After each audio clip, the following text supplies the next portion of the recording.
بسم اللہ الرحمن الرحیم۔ وضو، غسل و تیمم کے متفرق مسائل۔ سوال ہے، اگر کوئی نقصان نہ ہو اور زخم پر بندھی پٹی کو کھول کر بھی وضو ہو سکتا ہے تو کیا کیا جائے؟ جواب ہے، پٹی کھول کر عام طریقے سے وضو کرنا چاہیے۔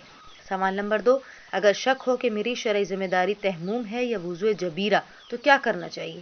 جواب ہے، دونوں انجام دینے چاہیے۔ سوال نمبر 3 ہے، وضو کرتے وقت اگر شک ہو کہ کوئی چیز ہاتھ پر چپکی ہوئی ہے تو کیا کرنا چاہیے؟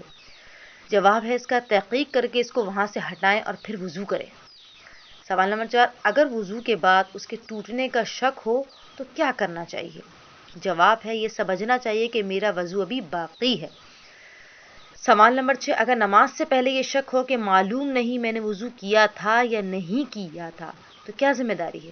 جواب ہے کہ وضو کرنا پھر ضروری ہے۔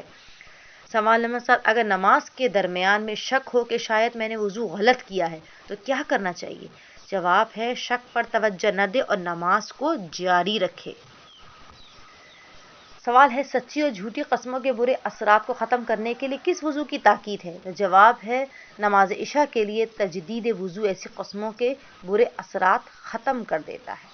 سوال نمبر 8، تالاب میں ڈبکی لگا کر جو غسل کیا جاتا ہے اسے کیا کہا جاتا ہے؟